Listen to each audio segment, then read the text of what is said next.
Support for this podcast comes from Frito-Lay in the 2023 Snack Bracket Championship. The Frito-Lay Snack-It Challenge is underway, and fans are voting on their favorite snacks to crown champion. We're talking about prime-time matchups between the best 64 snacks in the land. Will Ruffles Ridges reign supreme? Can Doritos defend their dynasty?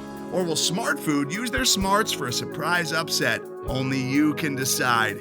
Get in on all the action for a chance to win up to $1,000 or a year's worth of snacks.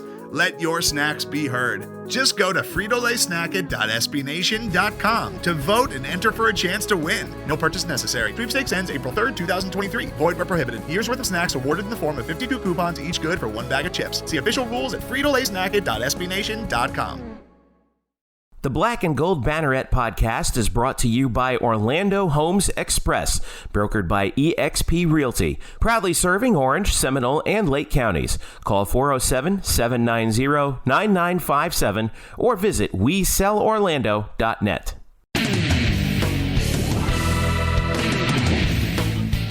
Welcome to the Black and Gold Banneret Podcast with Eric Lopez and a groggy Brian Murphy. I am Jeff Sharon.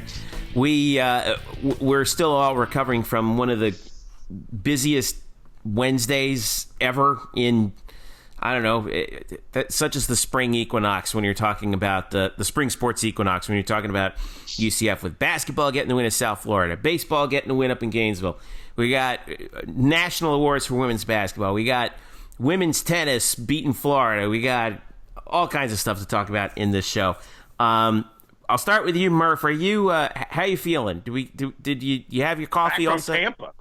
See, the podcast can't pick up me just slamming coffee into my gullet all morning long. I don't know how you. That part of an audio feed. I don't know how you do it. I mean, like,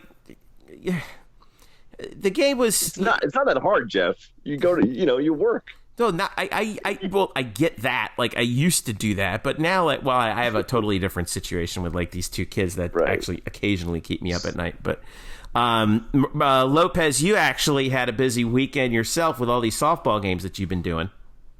That's right. Back on the saddle again, as Aerosmith would say, and not a bad way to call in a no-hitter right the first game right back, get the kinks off. Jeez, no-hitter, 2 power 6 walk-offs, like... Did Coach Barrett go up to you and be like, "Hey, listen, you're my good luck charm now, okay?" Yeah. There's something there's something to that extent. Yeah, sure. We'll just leave it at that. I mean, the players are playing well, but it was a much fun weekend to say the least. It was good to be back and watch some good games and part of a busy time. Like you mentioned, lots going on. Yeah, we got a lot going on. We're going to dive right into it here. We are blackandgoldbanneret.com, SB Nation's home for UCF sports. You can follow us on Twitter at UCF_Banneret. You can follow us each individually at Jeff_Sharon, Eric Lopez Elo, and Spokes_Murphy. Don't forget Facebook.com/blackandgoldbanneret as well. We're going to start with men's basketball. And last night... about as big a win as you can get if you're playing, a late season rivalry game with South Florida. The Knights pulled away to take the win, 75-63 at the. I'm always used to calling it the Sundome, but now it's called the Yuengling Center. Apparently, all right. Yeah, whatever. Yuengling doesn't pay us to call it that, so I think you're okay calling it the Sundome. I mean, until Yuengling sponsors us, I refuse to call it that. All right, Sundome it is. Way to abandon that journalistic integrity there. Listen, Al Michaels does the same thing. He doesn't refer to the football stadiums by the sponsor names. Well, I don't know. Did you just compare Jeff Sharon to Al Michaels? Yeah, did you just drop Al Michaels on me? Wow. All right. Four nights in double figures. Taco Fall, who's somebody lit a fire under him the last few games. 18 points, 5 rebounds for Taco to lead the Knights, including 6 of 8 from the line. Is that even possible? Let's see, 15 for BJ Taylor on 4 of 10. Aubrey Dawkins chipped in with 14 and 7 rebounds on 5 of 9 from the field. 12 points for Dayon Griffin off the bench as the Knights shot 55% from the field and held USF to 45%. En route to the W in Tampa. That's now 8 in a row for UCF over the Bulls. They haven't lost to South Florida in 4 years. I mean, this is key. But now that's the good news. The bad news is, Brian Murphy. So UCF came into that game 34th in the net. Now I can literally hear Lopez rolling his eyes at this. UCF came into the game 34th in the net. They're now 21-6, 4-4 on the road. Now, they move up in the latest net rankings. I'm looking at the latest team sheet right now from NCAA.org. Moved up, hot off the press.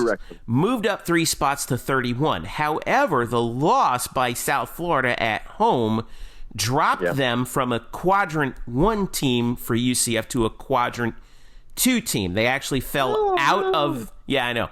They actually fell out of the net top 75. They're now 82nd. So it's a conspiracy. The committee's involved.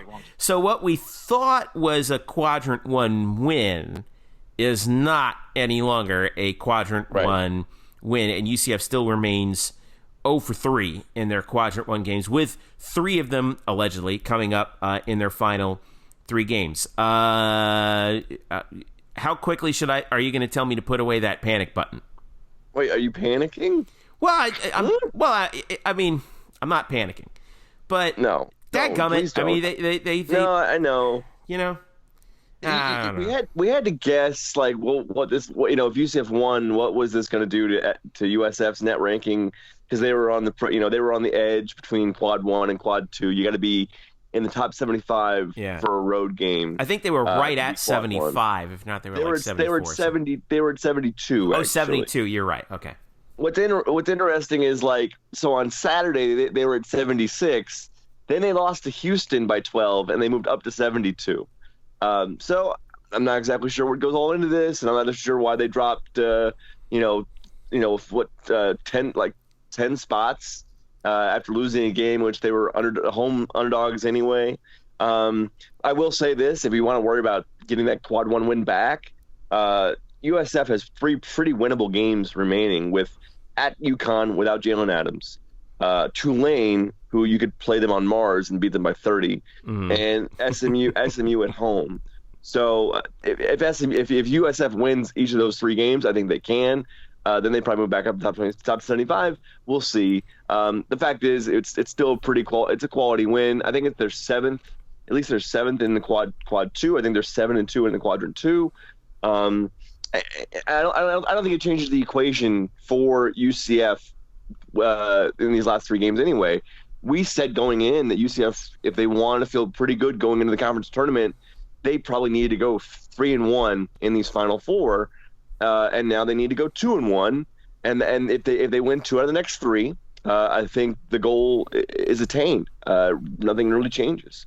Yeah, I think that everyone's going to talk about this next game coming up. We're going to talk about the schedule right now. With their last 3 games are against Net 4 at Houston. That's going to be on Saturday. College GameDay is going to be at Houston for that game, so it's going to be big. By the way, I can't remember. I forget what the answer was on this, but hey, how about UCF being a part of 2 college game days, 1 football, 1 basketball this year? Obviously, this basketball one's on the road, so we're not hosting for that, but nonetheless, that's big. Home for Cincinnati, which you get the chance to avenge that earlier loss this year at Cincinnati, which was a tight game. You tend to think that if that holds served, UCF might have a pretty good chance of that one. And then I really do think that this Temple game, if we're talking, if the committee is going to be more subjective than objective, I think they really are going to look very hard at that Temple game, with Temple at 57, and because everything that I look at on Bracket Matrix or whatever, UCF and Temple are basically neck and neck. I think that the consensus is starting to form right now that we might have 3 teams from the American, and it would be Houston. Maybe 4. I think there should be 4, but Houston and Cincinnati are pretty much locks. And I'm a little worried that they're kind of looking at UCF and Temple and saying, okay, whichever team has the upper hand there is the team that we're going to take. And if UCF and Temple meet each other in the conference tournament for a 3rd time, all the better, because then it'll be more or less a rubber match. But I don't know. What do you think about that evaluation?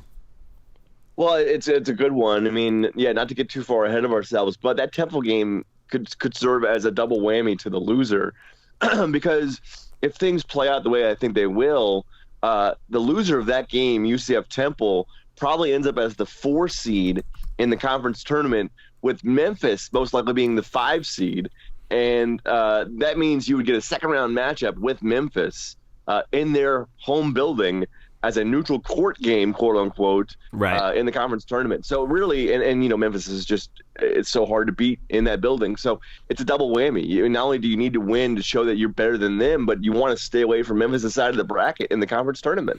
Are they actually counting those games as neutral site games? They are neutral site wins. I asked somebody from the conference this week about that. And they are neutral site wins because the conference tournament is hosted by the conference, not by the team. Yeah. Right. That's how that works. No, that's how he's right about that. We're getting ahead of ourselves with the Temple game, because I think the way this team is playing the last couple games here, and the way Taco Fall in particular is playing, I think it's not going to matter, because I think UCF's going to win either at Houston or beat Cincinnati if they play like they have the last couple of games, and that's going to get them in the tournament. I'm that confident that I'm already learning the lyrics to One Shining Moment. That's how confident I am. Oh God. Oh boy. No, Don't let Coach Dawkins hear this, please. No. Look, this is the thing, though, Jeff. You've talked about when is this team played up to its potential. Boy, we saw that up close. Murph and I did against SMU on Sunday, where they absolutely destroyed SMU, just absolutely crushed them. And then in the second, it's a good half, SAT word, obliviated. Anyway, go ahead. No, it's not a word. And then the USF came in front of a great atmosphere, which Murph was there. USF, you knew they circled this game after UCF crushed them up in UCF earlier in the year. And UCF took their punch, and then in the second half took over the game and really put it out of reach pretty quickly. I mean, they're playing at a good level, and it starts with Taco Fall. We've talked so much about Aubrey and BJ, and as they go. I mean, Taco Fall in the last month, I think has played as the best basketball of his career. He has raised his game offensively. He's starting to make free throws, and I think Murph and I talked about this at the SMU game. I think, Murph, since he's starting to make his free throws at a more decent pace, I think it's given him overall confidence to be more aggressive offensively, and I think it's paying off for UCF. Yeah, and they want to go to him right away. I mean, you look at their first 5 possessions of every game, he's going to get like 3 to 4 touches because they want to assert him right away, and he's being more assertive. He's moving more when he catches the ball in the paint. It's not just dunks anymore. He's making moves around left and right shoulders. He had a couple of baby hook shots yesterday. They were like, wow. I mean, I know they're only 6-7 feet out from the basket, but for Taco, that's a big expansion of his offensive skill set. You talked about the free throw shooting. He's about 50% in his last, I think, 7 games. Mm-hmm. He came in shooting 29%. So it's a big improvement. And I will say this: he did tell us yesterday, after the game, he's dealing with a bit of a thumb injury. It's at least a sprain. So it's pretty amazing that he's doing this, hitting 6 of 8 free throws, while also saying yesterday that he actually felt uncomfortable at the line with his release point and because of the thumb injury. And yet everything is going in for him right now. Everything is working right now. And Johnny Dawkins after the game basically said when he's playing like this, he's the best big in college basketball. And that's probably true. He's not as versatile as a Rui Hachimura on Gonzaga, but he's just so big and so imposing defensively and offensively. If he gets you deep in the post, it's an easy basket for him now. And defensively, he just deflects and wipes away so many shots at the rim, which allows UCF's defense to be more aggressive on the perimeter. Our friend Mike O'Donnell was doing the analysis of the game last night against South Florida and mentioned that he's always at his best when UCF gets him the ball and he keeps the ball above his shoulders, because the defenders, doesn't matter how tall they are, they just can't get to the ball.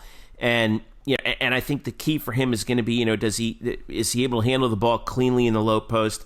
And I think that for me, fundamentally wise, has been the thing that I've seen him do really well. Is UCF has, as they've won 5 of the last 7. In 6 of these 7 games, he scored double figures, and the only one that he scored single figures in was that Cincinnati game, where actually he played the most minutes, but only attempted 3 shots, made all 3 of them. But that 23-20 game that he put up against SMU was a masterpiece. And I think it was the first 2020 game for UCF men's basketball. I think in almost 17, 18 years. Is that 2001, right? right? 2001. I think Paul Reed, right? Yeah, Paul Reed. I don't know who Paul Reed is, so you're gonna have to maybe. I do. I know who Paul Reed is. He was really good. I know that Paul Reed. Really good. A really good power forward in the A Sundays. I mean, really, just kind of one of those unsung kind of hero guys. He was a vet when the Graham brothers were here when they were younger. Yes. And Paul was a good ball player here at UCF for a while. Actually, you look at the rebounding numbers. He was always a underrated rebounder. But as we look ahead now, College GameDay on Saturday. I know we're getting ahead of ourselves, but is it any coincidence that ESPN College GameDay decided to go to Houston right after everybody figured out that Brian Murphy was going to Houston? I think not. I think Murph was a big part of this. Thank you, Murph. Thank you for helping get GameDay to Houston. Well, you're welcome. Well, we'll wrap up actually, no, I did want to get a couple things in here real quick because we do have some sound from Eric. You got it from Coach Dawkins, is that right? Coach Dawkins and BJ Taylor talking about the significance of College GameDay in Houston, following the win against USF, where the media, like Brian Murphy, I know the others, were drilling them with questions, and among them were the College GameDay and going to Houston, and Coach Dawkins and BJ Taylor talked about it. I think it's great for our conference. I mean, I look at our conference with South Florida, Memphis, teams like that, teams Temple, Cincinnati, Houston, ourselves. I mean, I think this conference, man, you're talking about postseason and things like that as this conference continues to go down the stretch. I think, all those teams are viable teams for postseason, in my opinion. I thought at the beginning of the year, I thought we could have that many teams in, and I still believe that. I think these teams are playing really good basketball, and all these teams are playing really good basketball when it counts the most, which is down the stretch. It's extremely exciting, great opportunity, not just for us, for the basketball team, but, more exposure for the school, just like the football team had when they had College GameDay, now the basketball team is going to be involved in the College GameDay game. I mean, it's huge exposure for not only our team, moving towards March Madness, but, just for UCF and, building more pride in the school. Yeah, sorry about that. Sorry about that. I sneezed right before we actually started playing that. There's nothing to sneeze at when you got GameDay and look at it! All right. Look at this segue! Look at this segue from Lopez. Look at Elo breaking ankles with his turnip phrase. Amazing. Thank you, Murph. What's been the talk this week? You've talked to people in the UCF front. I mean, obviously Houston's hosting GameDay, so a majority of the show is probably going to focus on Houston. But I mean, this is a big opportunity for UCF. They're going to be on ESPN at 4:00. Jay Billis is going to call the game. Jay Billis played with Johnny Dawkins. I am sure that's going to be talked about a lot. I'm sure Taco's going to be featured, if not on the pregame show, certainly during the game. What's been the chatter around UCF as far as GameDay in Houston and this big opportunity here with an opportunity to really make a statement that they're an NCAA tournament team? Yeah, I know they know it's a big stage, and I think Taco just said out front last night. We asked him, what's going to be different this time around, and he goes, "We're a better team," and that's probably true. Since that Houston game, they've won 5 of 6, and the only loss they had was that really narrow, coulda shoulda game against Cincinnati. Yeah, I think they are a better team since that Houston loss earlier this month. And really, the one thing that Coach Dawkins talked about last night was just we got to come out with, not so tight, not so overwhelmed by the opponent and so anxious to make a statement. You just go out there and play basketball. And that's, in the first game in the game they had here in Orlando, they admittedly came out very tight. They fell behind by double digits early on and never really recovered. They made that late run that was really all for naught. So really, it's just like settle down. It's going to be raucous. Houston with its nation-leading 33-game home winning streak. The opponent is big. The stage is big. It's national spotlight. It's a top 10 team. But I mean, it's a 40-minute game. It's a long way. We got a long way to go, and just play minute to minute. I think that's going to be what's really preached before they head in to this game. I'm so glad you made that point too, Brian, because. Yeah, you're right. It's looked like through all the way up until the last couple weeks, they've been playing as though they've been trying to live up to that preseason, American champion label. And if they finally just kind of let the game come to them, and they're playing their best basketball right now, and yet I still don't think like this team has actually played, like put together a game that was basically their perfect game for the year just yet. Wait. Wow. I'm serious. I still think that their best basketball. 50-point win not good enough. Did you want them to beat SMU by 70? Well, of course, why not? But no, I actually think that their best basketball is ahead of them. They seem to be getting. I thought that they even played an even better game against South Florida than they did against SMU. I thought that game was actually just as much of an indictment of SMU right now as it was for a boon for UCF. The buzzer. SMU played Cincinnati to the buzzer on Wednesday. I don't know. Call me crazy. Well, I still think we might see something special on Saturday against Houston. Call me crazy. To be fair, Cincinnati shot 26% last night against SMU. They wanted SMU to win that game and didn't. I will say two things. Jeffrey, you like predictive measurements that really don't say anything but say something a little bit. Very much so. Go for it. Hit me. If you look at Ken Pomeroy's site, kenpom.com, or Bart Torvik's site, barttorvik.com. These are big analytical, predictive, non-predictive measurements for college basketball. They each provide a projected score for each upcoming game for every team in college basketball. Mm-hmm. The projected score on Torvik is Houston 69-62, and the projected score for KenPom is, I believe, the same. I think it's -7 as well. I'm trying to find it, and I've just lost it. But anyway, so if you want to guess that, I think if UCF even lose this game by a bucket or two, that's a success. Yeah. Oh, absolutely, especially with the coverage, the exposure. And this is going to be fascinating. This is why I do think game day is significant, because the narrative is going to be interesting. I think Jay Billis is going to be pro-UCF. I think they're going to – and I think if you hear Jay Billis throughout the day, hey, this is one of the best teams in the country. They're an NCAA tournament. We saw Brian Gregory, the USF head coach, say when they asked him about it, he's like, not only do I not think they're a tournament team, I think they're a second weekend team. There are a lot of people that like this team. John Rothstein of CBS Sports Network and now SI thinks this is a second weekend team. And I think if ESPN with Billis, who is as influential of a person as there is in college basketball, or Jay Williams or Seth Greenberg, if they pump UCF up for 8 hours, I do think that matters. I think the committee could be influenced that way. And I do think this is an NCAA tournament team. Now, they do have to prove it. Yeah, I think they got to win one of these next 3 games. I'm going to go. I think they got to hit 333 on the batting average, or if they can go 2 games, I think they're in. 1 game, I think, puts them in great shape, especially if they could sweep Temple and kind of separate themselves. But I think they can beat Cincinnati, and I do think if they don't get off to a bad start like they did in the first meeting, I think they can give Houston a good game. Tempo is going to be a big factor in this game, as you know, Murph.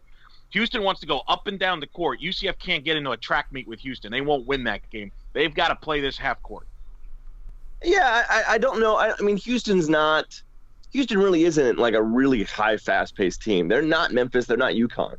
What they do really well is they smother you on the glass. They're really athletic. They play small. I mean, their tallest players 6'8". They're just really athletic. They can guard all positions, and they shoot the three among the best in the country. I mean, you've got to guard the perimeter with them because they've got shooters all over the place. And then that's how they do it. They spread you out on the perimeter, and then they push you away from the basket, and then they just get offensive rebounds because you're guarding the perimeter. So that's how they win. And I think it's really dependent upon UCF just coming in with composure, not really intangible stuff, like composure and poise, and all the seniors that are on this team. Don't be overwhelmed by the moment. You go in there, and let's say Houston kind of smacks you in the mouth for the first 10 minutes. All right, you pick yourself up and you respond. I mean, that's something this team did not do here in Orlando, and I think they've learned from that, and certainly they've played so much better since that game. Yeah, Saturday, 4 p.m. at the Fertitta Center in Houston on ESPN. This is Game Day, 11 a.m. Game Day, 11 a.m. Eastern. This is the game of the year in the regular season in the Americans. So. Great for the league, by the way. Great for the league. Yes, it is. I mean, Houston is playing Cincinnati in the last weekend of the year, but okay. Come on, man! Don't you? They don't have game day. You're not They don't going to have be game there. day. That doesn't count. I won't be there. Don't you rain on my parade. So yeah, that's worth. So, Shout out to Dan Forcella, by the way, who's helped out with game day with UCF standpoint in football. Will be obviously in basketball. A big shout out to him. Exciting for him as help out, give out some UCF story ideas. I'm sure to game day and stuff. And a chance for UCF to hand Houston their second loss of the year. They're 27-1, 14-1 in the league. Their lone loss, of course, at Temple. UCF at 21-6. And not lost at home in like 2 years. Yeah, just an amazing job by Kelvin Sampson resurrecting that program after it was looking really bad for a while. Houston's back, and they're the class of the league right now. So this should be a big Saturday and a big opportunity for UCF. Speaking of big opportunities for UCF, you, UCF fan, have a big opportunity to catch UCF women's basketball for the final time this season on Saturday. It is Senior Day, 2 p.m., right before the men's game. You can watch game day, head on down to the dungeon, catch the women's team on Senior Day against Tulane, and then get back home in time to watch the game against Houston. This was a big week for UCF women's basketball. Not only do they get 2 big conference wins at Wichita State and home against Temple in the wake of the loss against UConn. Right now, UCF is 22-5, 11-3 in the American, and KK Wright was named this past week the National Player of the Week by the by the U.S. Basketball Writers Association. She's the first Knight ever to be named National Player of the Week by the USBWA. In those 2 games against Wichita, she was 9 of 19 for 21 points and 6 rebounds. And then she follows it up against Temple by getting 24 on 11 of 20, 7 rebounds and 4 assists, and she scored her 1,000th career point. She's the 19th UCF player to reach the 1,000 career point mark. And she's just a junior. She may have a chance to get well into the top 5 by the time her career is over. Right now, she leads UCF at 18.3 points per game. Her splits right now are just out of this world. 44, 34, 82. Leads the team in assists and steals. She's just been, to quote Reggie Jackson, the straw that's been stirring the drink. And a tremendous honor for KK, and congratulations on behalf of us to her. But, let's pause for a moment and acknowledge what this team has done with 1 home game left, 22 wins. Coach Abe at UCF has 65 wins and 28 losses. And this is, by the way, the best 3-year streak for UCF women's basketball in Division I history. They kind of bounced in between Division I and Division II in the early 80s under Joe Sanchez when they won 20 games a year back then, when UCF was in the Sunshine State Conference. But since being fully Division I, this has been the best 3-year stretch of UCF women's basketball in its Division I history. And it's been thanks to KK and thanks to Coach Abe. So as we look down, down the stretch here, we got the American Conference Championships coming up right around the corner, Tulane, and then at Houston on Monday for this team. Obviously, the objective is get it done, because the chance is, if this holds serve, you could end up on the opposite end of the bracket as UConn. Is that right, Eric? Yes. If you're the 2 seed, you will be on the opposite side of UConn, which means you don't have to play them until the final of the American Conference Championship game, which is significant from a lot of levels, not just on the court, but off the court, because the championship game will be televised. I think it's on ESPN2. So, again, more exposure, which I've written about on Black and Gold Banneret. More people, the UConn game earlier this year that was on ESPN2 is the most watched UCF women's basketball game in regular season history. So it's great exposure for the program if they can get to that, and obviously secure a spot for the NCAA tournament. I know it's crazy, but I keep checking Charlie Kareem, who I'm going to try and get within the next couple of weeks. He still has UCF as one of the last 4 teams in. So you can't afford, for example, to lose that home game on Saturday. I think that's a big game. I think the Houston's not a bad loss on the road if they were to lose that. But if you lose again at home to Tulane, that could be a little nerve-wracking, or if you were to get upset in the conference tournament. So I still think there's work to be done here to really make you can be comfortable watching the Monday selection show in a few weeks. You don't want to be kind of nervous about it. You want to enjoy it. And the way this team is playing, if they can take care of business on senior day and then take care of Houston, I think they'll be in the NCAA tournament first time ever for an at-large. So I think there's a lot to play for, and I think KK's what a year and what a career. I mean, you mentioned all the things she's done in the points. I think she's now moved into the top 3 or top 4 in assists all time as well. She's got a chance, Jeff. She's got one more year left to play herself into maybe the conversation of being the greatest women's basketball player of all time if she keeps playing at this high level.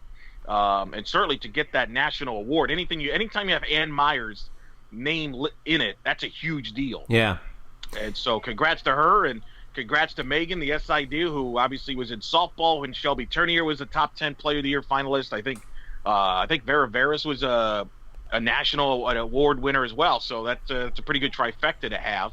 But very excited for her, and good for the program exposure to get that acknowledgement. And I think she's got a chance, KK, maybe somehow sneak into an All-American team, maybe, if not this year, maybe have enough hype going into next year to possibly be an All-American, which has never happened, right? Women's basketball, at least in Division I. Yeah, I don't think we've had a Division I All-American, at least. And I have said it before, and I will say it again. Due respect to Nafisa Collier and Katie Lou Samuelson at UConn. But if you're going to ask me who is the most valuable player to their team in the American, it's KK Wright, hands down. I'm telling you right now, she is. If you take KK off of UCF, I don't know what happens. If you take Katie Lou or Nafisa Collier off of UConn, they have some of the best players in the country right behind them. All right. Again, not casting aspersions on them. They're excellent players in their own right, All-Americans, Olympians, you name it. But KK Wright is the most valuable player in the American. For all you UConn fans, that's Jeff Sharon there. Please tweet send your hate mail my way. Listen. I will gladly accept your hate mail. I don't care. That's my take, and I'm sticking to it.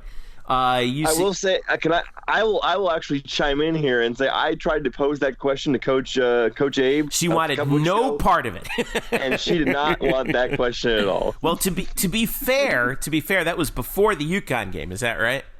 Yes. Yeah, she did. Well, we saw that. Murph. Yeah, good work, Murph. But well, I mean, to be fair, also look what happened in that game. Katie Lou was 0 for 5 from the field, and KK Wright, had a pretty doggone good game against UConn, all things considered. But yeah, I mean, that's that's the position that's my position. That's my hot take, and I'm sticking to it. You do realize you're not going to win that, right? You do know that you. I don't care. Holly or Semper's going to win. All right, I'm just saying. I do think what's realistic here. I'm going to go in a different direction. Coach Abe should better win Coach of the Year this year. Like, she hasn't won it, I believe, since she's been here. Despite the fact she's turned a program that was at the bottom of the league into now an NCAA tournament program, you just threw out the numbers. She better win Coach of the Year this year. That's all I'm saying. She'd get my vote if I had one. I mean, that's. I don't think you'd get any argument from me. It's kind of like the Michael Jordan MVP argument. Would be the first to, and Gino would agree with us, by the way. Yeah, it's kind of like the Michael Jordan MVP argument, when they would say, like, well, Karl Malone won the MVP that one year, and he was like, well, I'd like to thank Michael for letting me borrow it one year. But, I mean, I agree with you that, what Coach Abe has done with this team, with UCF this year, I think has been just a remarkable. UCF was picked, I want to say, 4th in the preseason. It wasn't like, this was expected. Yeah. All right? So I think she should win Coach of the Year, and I think that's how UCF will get acknowledged. I think KK will be first team all-conference. But I'm not, unfortunately, Jeffrey. I don't think she will win Player of the Year, despite your campaign. But I'm sure they appreciate your campaign. I'm gladly holding my flag on KK Wright Island for Player of the Year in the conference for her.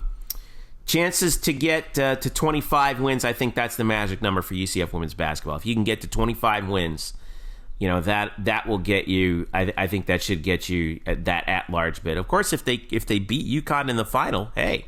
You never know. Or if UConn gets knocked off in the final somehow and you have to play someone else. Who knows? You can never really predict the future, I think. All right. Let's talk a little baseball before we take a break here because, again, you want to talk about a busy day? Wednesday, while we were all following the men's basketball game, up in Gainesville, UCF was playing number 3 Florida. And in a wild game, UCF gets the victory 12-9 over the Gators. What an evening it was for a couple guys, actually. Tyler Osick was 3 for 5 at the plate. In addition, Brandon Hernandez had a 3 for 4 day, scored 3 times. And UCF got the victory. It was a little tight down there toward the end. You know, Florida had scored 1 in the bottom of the ninth. They had the bases loaded. But UCF ends up getting the win. Jeffrey Hackinson pitched the final 2 2/3 to clinch it, struck out 4. As UCF went pitching staff by committee, Jalen Whitehead got the start, but only threw 1 inning. Jackson Clare came in through a couple innings. We saw just about everybody. Garrett Westberg ended up getting tagged with the win, threw 1 1/3, gave up 1 hit. But man, this is a huge win for UCF baseball off the start against the number 3 team in the country in their place at McKeithen Stadium.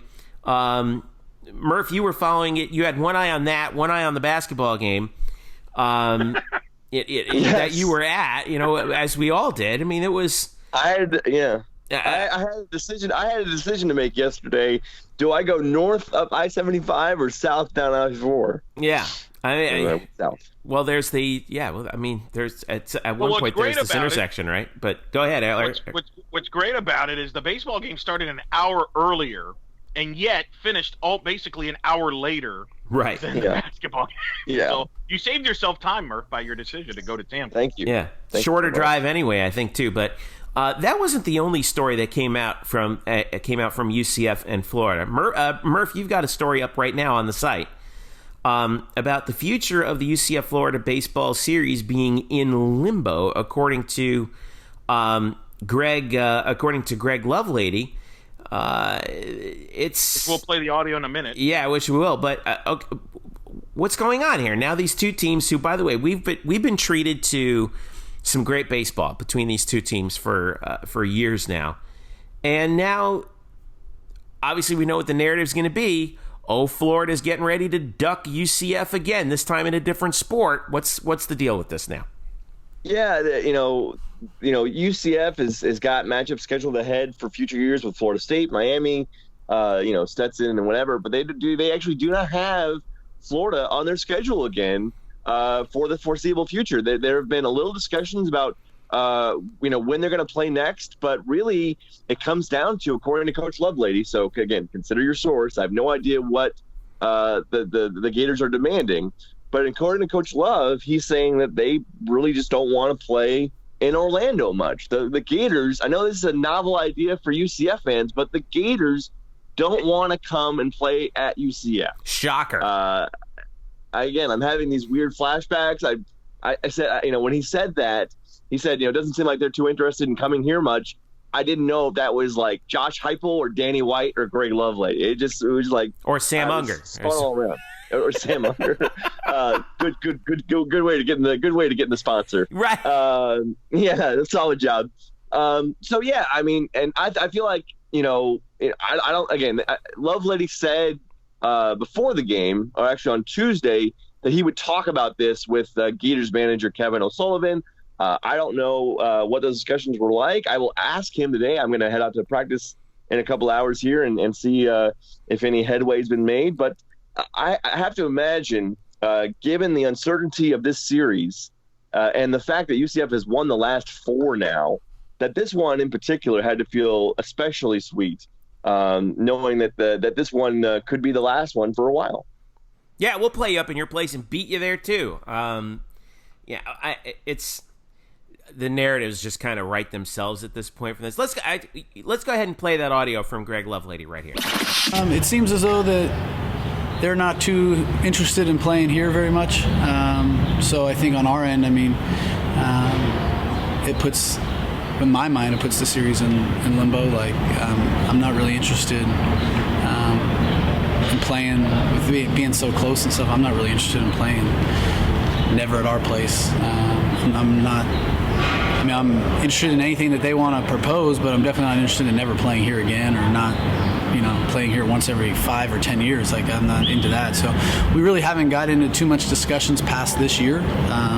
So that's something that Sully and I will talk about prior to the game tomorrow during BP or, sometime on the phone or whatnot. But, I think the success we've had and the things that we've done and whatnot, and I think we deserve to have them play here. I think it's good for both of us to be able to do that. And again, I'm not saying I'm not married to a home and home with them, but I'm definitely not married in a never playing here. I'm not interested. So I think our program's done enough to deserve the respect that we deserve. And if we're not going to get that, then it's not going to be a one-way street. I mean, obviously Florida State will have a new head coach, so we hope that they keep with what's going on, but they're supposed to play here twice next year, and Miami is supposed to be here next year, so it'll be a good schedule next year. I mean, we'll be on the road at Auburn, but we'll have those 3 games at least here, and we'd love to have Florida play here too and play them twice. I mean, I'd love to play them twice every year. In my mind, I'd love to play home and home with them every year. It's close, it's easy. To play. It helps both our RPIs. It's a good challenge. So obviously they draw well, so from that standpoint it makes sense for us. So, but it's good to have, you're getting at least all those teams in here, if not every year, every other year, and so hopefully we'll continue that with everybody. I'd love to have Florida continue that as well. All right, that was head coach Greg Lovely talking about the uncertainty surrounding the series between these 2 teams, which I get. I actually do get, like, the football angle, but for baseball, with this many games on the schedule, how close these teams are geographically, how good the matchups have become, how good both teams are on the diamond, both in the past and in the present, this one is the one I really don't get, Eric. Well, I mean, this is a story, and credit to Brandon Helwig, UCFsports.com. Absolutely. He asked the questions, right, Murph? It was you and Brandon that were there talking to Greg, and Greg, and this is why I love Greg, is his honesty. He will not sugarcoat it, right? You get him a question, he'll just give you he will not sugarcoat it. This goes back to last year. There was speculation last year that and basically Florida doesn't want to play road games against UCFs and the USFs and the Jacksonvilles, basically. They want to have them all come to Gainesville, basically. That's it. That's what they're trying to push.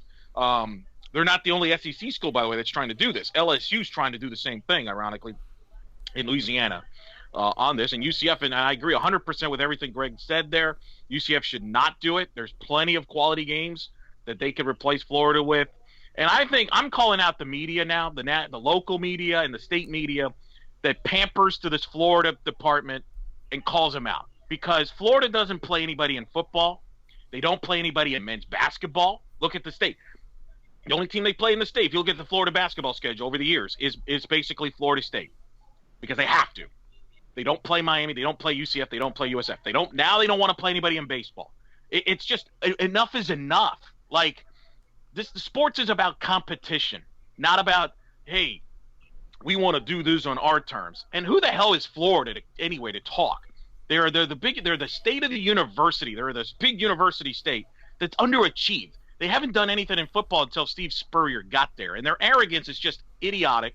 I think it hurts college athletics in the state, and I think the media pampers too much to them, and they need to be called out on this. I want somebody to call out, go to Steve Spurrier instead of, well, we would, except he's practicing in Georgia.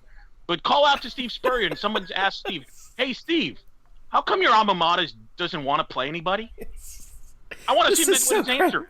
I hope you had popcorn for that rant, man. Holy smokes. And by the way, in fairness, it's not everybody at Florida. Tim Walton at softball, they still play everybody in the state. They compete, as we'll get into in the next segment. Florida tennis came down to play UCF, so it's not everybody at Florida. But I just called out the football program, men's basketball, baseball, and I'll throw women's basketball if you want. They don't play anybody in the state either. And I don't know if it's necessarily the coaches are calling the shots here, or if it's Scott Strickland or up in the administration. But it's ridiculous. It's absurd. And I would call, if I was a team in the state, I would give the finger to Florida and say, you know what? You go ahead and play somebody else. No one's going to play you if you're going to act that way. That's what I would do. If I was everybody in the state, I would get together and basically give Florida the finger and say, good luck filling out your schedule. That's what I would do. Boy, this is going to go over great on the message board. I'm just tired of it. It's just. Well, I get they're taking. Well, I was about to say, they're taking the Syracuse route, but they're not even doing that. Like Syracuse will play. The joke about Syracuse basketball is they don't leave the state of New York until after the new year. But with that respect, they actually will go elsewhere. They'll play at Madison Square Garden.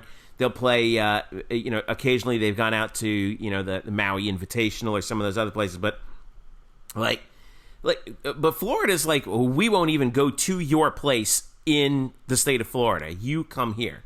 And for a midweek game, for a freaking midweek game. And by the way, forget the UCF side of things. What about the Florida alums that live in Orlando? You're screwing them. That's coming to Orlando? Yes, that's where I do agree with you. Is they are hurting they're hurting their own fan base in the largest metropolitan area closest to Gainesville by doing that. And I don't know why you want to screw your own fans like that. That's part of the thing that baffles me about that is, this is an opportunity. Not everyone can get up to Gainesville to catch those games. Not everyone wants to travel all that way, and I get it. But why would you want to do that to some of your own fans that are here? And I get, I know you're not. There's a lot of love. Yeah, you're not getting the gate, but whatever. You're getting the tremendous gate at baseball anyway throughout the entire season. It's mind-boggling. And by the way, whatever happened to competition, going to UCF on a road on a Wednesday, you throw a freshman out there to see what he can do. That's how you learn. You're not going to learn anything playing at home against FAMU. Get out of here. That's nonsense. And we've talked about college basketball and the attendance issues, if you will, with UCF basketball. I think one of the things that's hurt UCF is nobody in the state plays each other non-conference in the state because Florida doesn't want to play UCF. The last time they played, I think, was the Amway Center, maybe in 2010. Maybe they played. Yeah, it was. I think it was the Amway Center game where UCF beat them too, right? Correct. I was there. Yeah, that was a great moment, and that helped UCF gain interest in college basketball. But it also helped the city of Orlando be interested. Hey, we got UCF in Florida. It created interest for the state, and we don't have that. Leonard Hamilton, I'll throw Florida State in there. They don't play too many teams in the state either, and I think that hurts college basketball interest in the state. I think when you have in-state teams play, that matters. When UCF's hosting Florida State in softball this weekend, that's important. That's going to get casual people to watch the product, and we don't have that. And by trying to eliminate by not coming to Orlando, screwing your alumni base if you're Florida, you're also screwing the sport and competition. It's just terrible. It's a joke, and they need to be called out by this, but the media is too soft, and they just want to kiss up to Florida, and certainly the Gainesville media. God forbid they actually ask a hard question once in a while. They're scared to death to ask a question over there, so they're not going to do it. But it's just unfortunate. Murph, you got anything after that? No, I've got third-degree burns. All right. I'm just sports. Not everybody in Florida. I got a lot of friends there. And it's not every sport. Like I said, softball plays everybody. There are a lot of other sports. And you're right, Jeff, real quick. I think football, it's a little more complicated. So I understand that. But baseball, there's 56 freaking games. To not be able to fit a road trip, one road trip, and it doesn't even have to be every year. It could be every other year, is absolutely a joke. By the way, late breaking news, which we'll leave you with here. All right, so that Florida-Miami game that was slated to be in terms of football, as we're now at Camping World Stadium to kick off next year. Well, the Orlando Sentinel is reporting that they might move that game a week earlier to August 24th. So that's very significant. That does impact UCF because UCF's opener against FAMU is still up in the air on the 29th or the 31st. That's what they say. Mm-hmm. I do believe, and they'll deny this, but I've talked to people at ESPN. I think part of this is everybody's waiting to see if the Florida-Miami game gets moved. I was told about this a few weeks ago. And I think that if that Florida-Miami game gets moved, that allows UCF to have the freedom that game either be played on Saturday without head-to-head competition, or if they choose to move that game to Thursday night because TV wants to put it on ESPNU, they can do that. But it gives them the freedom to do that instead of worrying about direct head-to-head competition with that Florida-Miami game. So that is significant. There you go. All right. Well, after that, all right, here's what we're going to do. We're going to let Murph go back to bed and rest up after the long night that he had last night. Houston. Hello. And he's got to rest up for Houston. He's got a road trip coming up. Coming up next, we will talk about some softball. We will talk some women's tennis, who, by the way, they beat Florida too. Maybe Florida will stop playing them too. And some other things going on at UCF as well. Stick around. The Black and Gold Banneret Podcast is back after this. The Black and Gold Banneret Podcast is brought to you by Orlando Homes Express, brokered by eXp Realty. Sam Unger and his team at Orlando Homes Express proudly serve Orange, Seminole, and Lake counties, specializing in buying, selling, and new construction. Sam is a very proud UCF graduate, class of 2006, and he's got a special deal going on right now for the 2018 UCF football season. Night fans, in honor of UCF's 25-game win streak, Sam is running a special for the whole month of December. If you use him as your realtor to buy or sell your home, you'll receive up to $2,500 at closing. So, if you're ready to buy a new home or sell your current home, upgrade or downsize, Sam and his team have you covered so you can find the right home at the right price in the right location. So give them a call right now at 407-790-9957. Again, that's 407-790-9957. Or visit them on the web at WeSellOrlando.net. Again, that's WeSellOrlando.net. You can also reach them on Facebook at Facebook.com/WeSellOrlando. Get in touch with Orlando Homes Express today and make finding your dream home a reality. Eric Lopez here, and when you're not listening to me on the Black and Gold Banneret Podcast yelling at Jeff Sharon or talking baseball with Brian Murphy, you can actually listen to me on another podcast with a fellow UCF alum, a lot smarter, Victor Anderson and I, as we host In the Circle on Fast Pitch News twice a week, Mondays and Thursdays. We cover all the world of softball, so if you're UCFA, we talk UCF, we talk how Coach Gillespie's going to do at Iowa. We talk all the topics in college softball, pro softball, and international softball. So give us a follow on In the Circle SB on Twitter and on Facebook. It's In the Circle on Fast Pitch News twice a week on the podcast. Check us out there. Back now to the Black and Gold Banneret. All right, welcome back to the Black and Gold Banneret Podcast. Jeff Sharon, Eric Lopez with you as we've let Brian Murphy go back to sleep after the late night he had last night. Well-deserved rest, by the way. All right, so this is, like I said, this has been like the most nuts week that we've had in quite a while. With this segment, we're going to talk some women's hoops. We're going to talk some softball.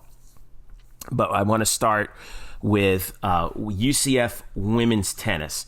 Now, we've been following them along the last few years under Brian Kaneko, but I think that their victory over Florida, number 48 Florida, granted they're ranked ahead of Florida, but on the stage that they did on Sunday, it's USTA College MatchDay at the Collegiate Tennis Center on the Tennis Channel, national TV. They come back, they beat Florida 4-3, and not just obviously it's not just a critical win for them in terms of the overall, course of the season. UCF's ranked number 30, Florida's ranked number 48. But in the fashion that they did it, with the national television attention, there was a little spike in keeping an eye on that amongst the UCF fan base because it was on Sunday night, right?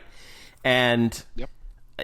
and they were able to clinch this match with everyone kind of sitting up and watching on cable TV. Nandini Sharma knocked off Anastasia Kharitonov, and in 3 sets, it's 7-5 in the third, and UCF gets the 4-3 W. And huge day or evening rather for UCF women's tennis. I guess I know, Eric, they're ranked ahead of Florida, but could you call this a signature win for them under Brian Kaneko? Yes, and I think you kind of broke down why. I think it's not necessarily the biggest win on the court. They've had big matches. Heck, they won a first-round match in the NCAA tournament last year for the first time in program history and all that stuff. But this was such a win for the casual fan, because I remember I watched the match. I knew the match. Obviously, I'm a tennis nut, so I knew they were playing on the Tennis Channel. The Tennis Channel has recently reached an agreement with the USTA National Center right there at Lake Nona. So they're going to do a lot of coverage from there, not only for college tennis, but for like the ATP and things like that from there. So they carried the UCF Florida match, which is a big top 25 matchup, and it was at 5 o'clock. It was a slow day in television sports because it was an Oscars night, Murph's favorite. And I remember I'm watching the match, and Florida won the doubles point. And for those that don't know, that's a huge thing. The way that the form, and you can explain this, Jeff. You've covered it. You play the doubles match, you get a point. There's three doubles matches, and it's like best of three. So whichever team wins the best of the three, 2 out of 3 doubles or all 3 doubles, they get 1 point. And then you go to singles, and each match for singles is worth 3. Is worth 1. Correct. And if you win doubles, that's a huge leg up, because usually when you have 2 evenly matched teams, they split the singles, and it comes down to doubles point, the difference and all that. And Florida won the doubles, and then they're winning 4 of the 6 singles matches at one point. And I'm thinking, oh, this is unfortunate. This is not going to end well. But UCF, the players they came back. They were making a comeback. They pulled within 3-3. It comes down to a match between 2 freshman players. Yeah. And I remember you were tweeting about, I don't know, you were watching rugby on CBS Sports Network for some reason. You know what? I was watching something else, and like the rugby happened to be on it. I was watching. Actually, you know what I was doing? I was watching the Alliance, and then rugby came on after that. I was doing something. I just never bothered to change the channel. And then all of a sudden, I see, hey, get to Tennis Channel, UCF and UF, and I'm like, all right, let me flip that over, and I got over just in time. You did, and other people did, like Sam Unger, who obviously is a friend of our show, and I don't think he's a big tennis guy, but he's a UCF fan, and he tuned in to watch, and it was just incredible television. Like, you don't have to be a diehard tennis, you don't have to be a tennis fan to appreciate great drama like there was in that match, where they were both players were breaking each other. Sharma and the Florida player, the freshman, they were breaking back and forth, and it got late in the third set, and you knew the winner of this match was going to win the match, not only for themselves but for the team. Yeah. And boy, she broke her finally and wins the match 7-5, and the euphoria and the atmosphere in that place was incredible. There was over 1,000 people there. I got to tell you, Danny White obviously has done an incredible job as an athletic director, and I think the mainstream media certainly has, rightfully so, has given him credit for the hires he's done in football and basketball. But I don't think the media, Jeff, has given him any credit for one of the most remarkable stories that I've ever seen in UCF. Forget sports, just UCF in general. What he's done with the tennis program. You could speak better because you covered this, the Brian Cashman era, and Stephanie Nikitas, both as a student and as obviously working at UCF. The transformation of UCF tennis to what it was, to what it is now, where they're playing at the USTA Center and is a national showcase, is one of the most remarkable things I've ever seen. And I don't think I got to be honest, it's one of the most underreported stories that anybody's covered, because I don't think it's just remarkable. Watching that transform to where they're playing Florida in a national showcase in front of thousands of people, where back then, with all due respect to, everybody before then, this, they were playing on campus in front of 10, 20 They were playing on the rec course next to the rec center, and those courts, let's face it, they're not exactly. Let's put it this way: they are not kept to the standards that the USTA courts are kept to. Here's by the way, here's Brian Kaneko following the match, talking about how big this was for his team. I'm just so happy for them. It's just it's a big win for our program. It's been a lot of work with our team. Christina, our assistant coach, has done an incredible job of working hard and helping us push them every day. It's for them, the girls staying in the summer, we asked them to play 11 months of tennis, and they do it, and it's for moments like this. Yeah, I think you're right. And this is sort of I don't want to say this is the culmination of it, because I think the trajectory of both tennis programs, actually, like you mentioned, Eric, is a story that bears following. And we'll update you on men's tennis here in a second. But women's tennis right now is 9-2. They're 6-0 at home, and let's see what they've got coming up. Well, actually, now things are going to start to get a little tight, because Sunday they got Yale. Yale's very good at home. They've got actually a bunch at home coming up here. A pretty good stretch of home matches. So if you want to go down there and check them out, they got Tulane on next Friday. Actually, a doubleheader. Tulane and Miami of Ohio next Friday. Also coming up on the schedule, Penn, SMU, Wichita, Tulsa, Illinois, before they finally leave town at the end of March to play at FIU. They've got South Florida on April 13th, and then it's the American Championships on April 18th. So and we got to go out there. We're going to head out there. Yeah. We've been talking about this. It is tremendous, the atmosphere there. And, I mean, this is a national top 20 program in women's tennis. This was a program that hadn't made the NCAA tournament, Jeff, since like 2002. A long time. And a credit to John Roddick, because he's obviously coaches the men's team, but he's the director of tennis. He's the one that made the hire of Brian Konecko. Mm-hmm. It's just insane. What a story.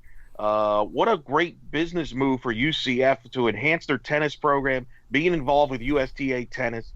The exposure now for the growth of there is not a UCF sport, with all due respect. I know everybody's talked about the football growth and interest and all that with the success they've had the 2 years, but there is not a UCF sport, Jeff, in my opinion, that has exploded and grown in growth. I'm not talking about popularity, just in growth than tennis right now, the UCF tennis program. And Danny White's a big part, because he saw the vision of that.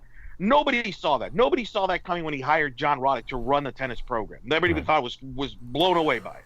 It's been unbelievable. Now, on the men's side, in addition to that, now they are starting to pull it back together. They had such a rough start to the season. They started they started 0-4 actually to start out.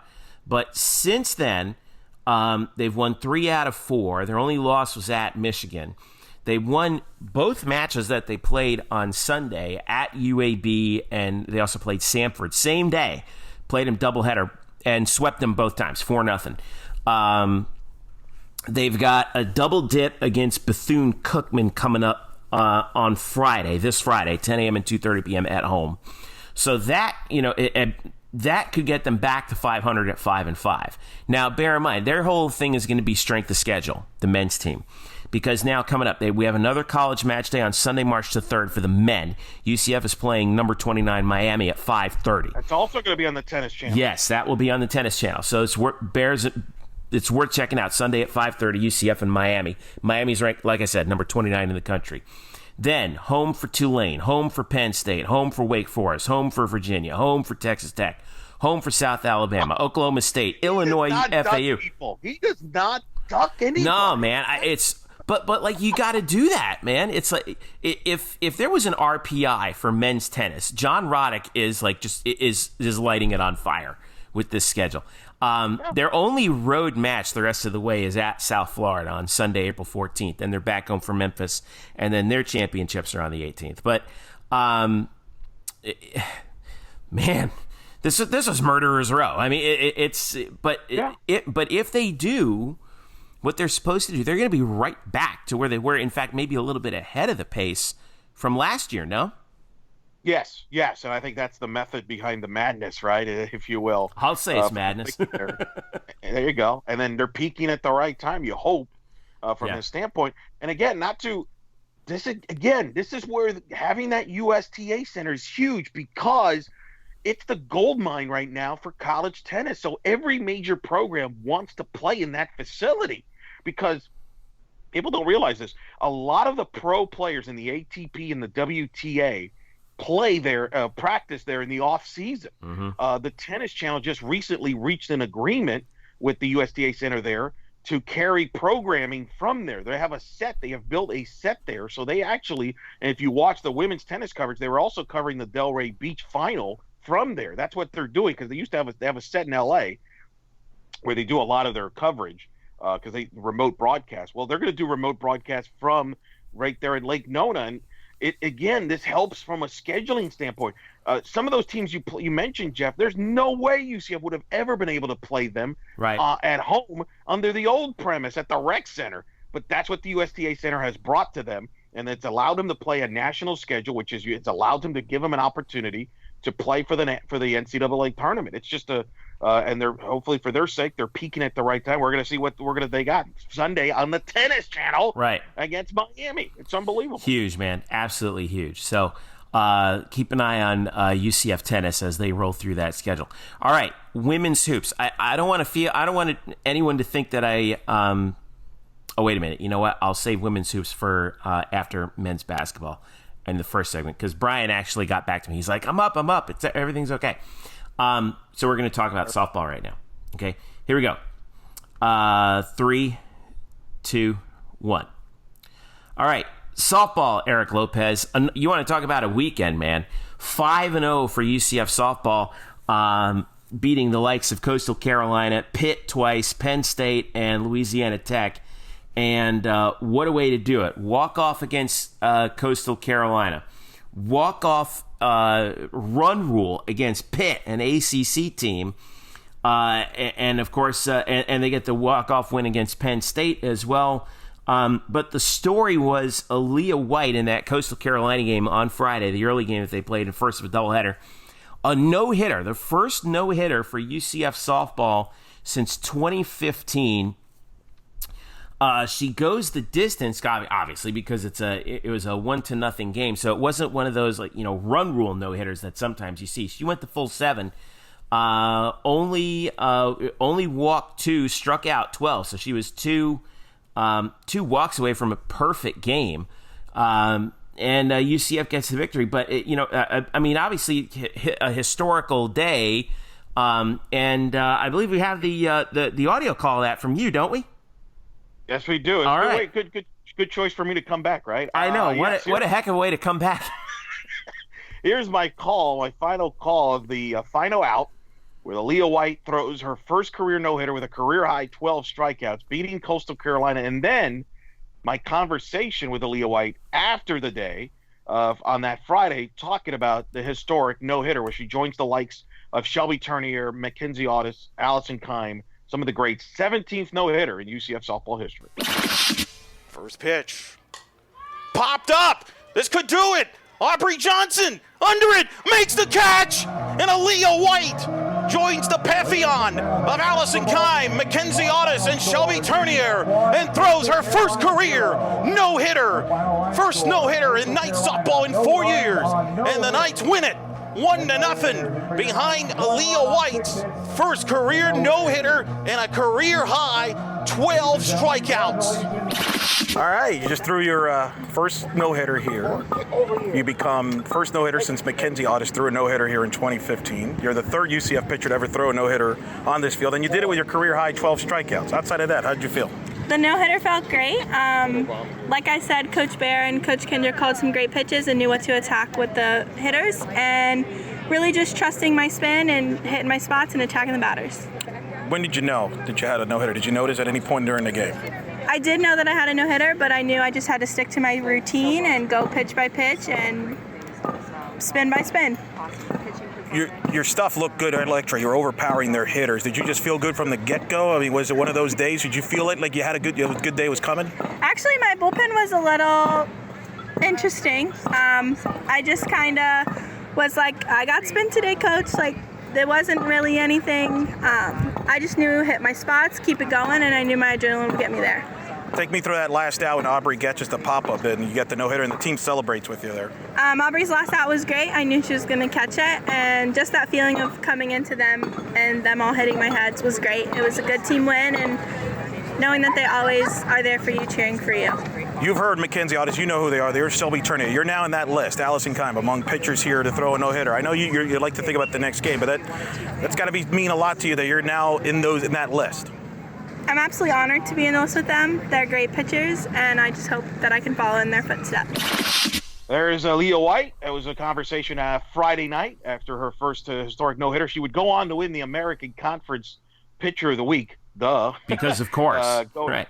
Going 3-0, and she was tremendous. And you mentioned the Saturday. She started the Penn State game, went 8 innings, got the win, which, by the way, moved her into 5th all-time, broke a tie with someone you covered, Lindsay Enders. Right. So she's now all by herself in 5th place and wins.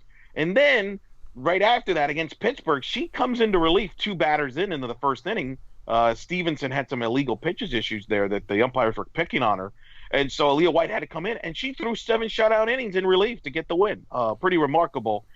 Great weekend for her, great weekend for the team.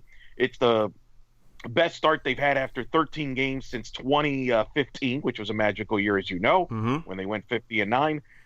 First time UCF's gone 5-0 in a tournament since 2013. First time they've gone undefeated in a tournament since 2016. So good start for Sydney Ball Malone and the Knights going, but it's going to get interesting this weekend. Because for the second time in program history, they will be among the teams they'll be hosting in the tournament will be the number 1 ranked defending national champion Florida State Seminoles. That will be a Sunday 2:30 game. They'll play Monday at 6 o'clock. They've got Dartmouth, Toledo, and Louisiana Tech in this tournament as well.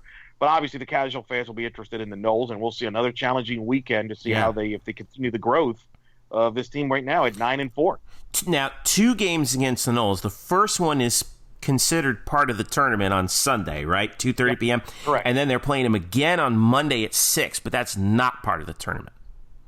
Correct. Right. 2-game series. Look, it's a great thing for RPI standpoint. Oh, yeah. Opportunity. It'll be the second time they play the Noles as the number 1 ranked team. You and I were there 2 years ago, which was on the day, in middle of March, on the day that UCF men's basketball was hosting Illinois in the Elite Eight. Which was packed at 10,000, and we still had about 1,000 people for that Florida State game. So imagine what we're going to probably draw on Sunday, right? And then even Monday night, for that matter. It'll also be the second time that UCF has hosting the defending national champions. They hosted Florida in 2016 after Florida won the national title in 2015. But there's a lot of softball between now and then. They got to take care of Toledo and Dartmouth. Louisiana Tech, who's a really good team. They're a front runner for Conference USA. So. Big weekend for Coach Ball Malone, but she's pleased with the progress that this team has made so far. Yeah, don't forget also, I think you mentioned also that Boston College game, also that following Wednesday, another ACC opponent as they head through the week. So this is another big week for UCF, coming off of that performance. And you knock off Pitt twice as well, like you mentioned, ACC opponent, knock off a Big Ten opponent, Penn State. This is going to be a pretty solid, another pretty solid weekend for UCF softball. Quick update on their record: 9-4 right now, 7-2 at home. So solid performance over the weekend from UCF softball. All right, so as we wrap things up here at UCF on the Black and Gold Banneret Podcast, we've got. We got a bunch of stuff actually coming up as the equinox continues here. I will be at the women's basketball game on Saturday. Saturday? No. What am I saying? Yeah, that sounds right. No, Saturday. Yeah. That's right. Saturday, 2 p.m. Senior day against Tulane. We have to say goodbye to Nyla Schuler and Tolo McCoy, and I'm just not emotionally prepared for that. 2 p.m. for that game, which we'll be watching, and chance for UCF to get to, if they win these last 2 games, like we said earlier, against Tulane and Houston, that's 24 wins heading into the conference tournament. So that's a pretty solid resume builder right there. And I got some other football stuff. Eric, I've taken a look at the roster. I wanted to see the football roster and see what the recruiting situation looks like with the number of players at each position, breaking that down by class. And I'm also basically burying myself in a look back at all the previous recruiting classes. I know how excited you are about that, and trying to reevaluate all those and update the old spreadsheet. We got a lot coming. What do you got coming up this weekend? Well, I got a lot. I'll be obviously calling softball weekend long, the UCF Invitational. Friday, UCF plays Dartmouth and Toledo, 5 and 7:30 on Friday. Saturday at 5:30 against La Tech. Florida State, the big one on Sunday and Monday, as Jeff mentioned. 2:30 on Sunday, 6 o'clock on Monday night. Softball, and then you got BC on Wednesday. And certainly thanks to everybody, by the way, that's reached out. Listening to the softball broadcast. A lot of fans. Yes, it's always good to be back. Fun to see this cover the sport. I'm going to try and sneak out to that women's game, actually, there. In the meantime, we're also going to have a lot of extensive coverage. Brian Murphy, who's sleeping right now, is going back to sleep. But the reason is he's going to Houston. He'll be part of covering College GameDay Saturday in Houston. Big one, UCF and Houston men's basketball at 4 o'clock. We'll have extensive coverage there. We currently have up the TV rating numbers for UCF men's basketball this year. We have the details of why GameDay is in Houston. That's up on blackandgoldbanneret.com. We'll have numbers, I'm sure, next week on the site. And what I anticipate, Jeff, has a chance to be perhaps the most watched UCF basketball game in the regular season in program history against Houston, with a 4 o'clock slot on Saturday with Reese Davis, Jay Billis in town calling the game.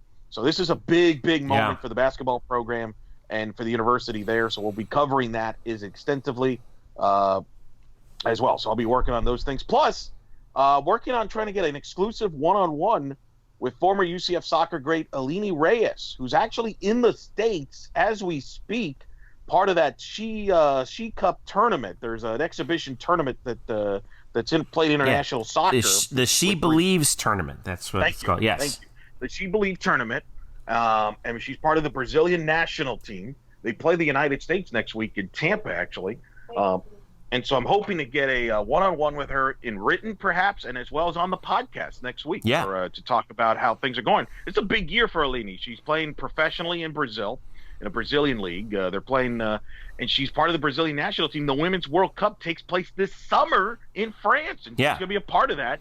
Will be the second women's soccer player joining Michelle Akers to be in the Women's World Cup.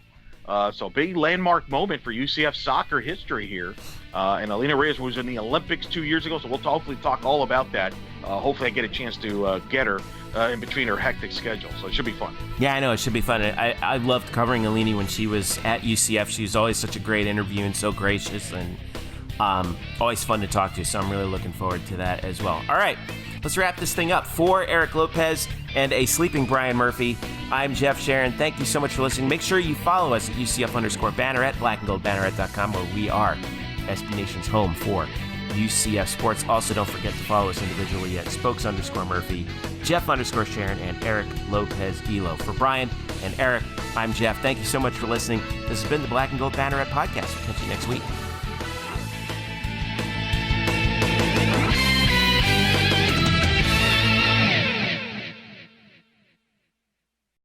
Today's episode is brought to you by Cars.com. With over 2 million vehicles and 50,000 more added every day, Cars.com will match you with the perfect car for you, your budget, your life, your style. And if you're ready to say goodbye to your current car, Cars.com will get you an instant offer to cash it in. Just start by entering your license plate and get matched with a local dealer who will write you the check. So whether you're looking to buy or sell, just go to Cars.com. It's magical.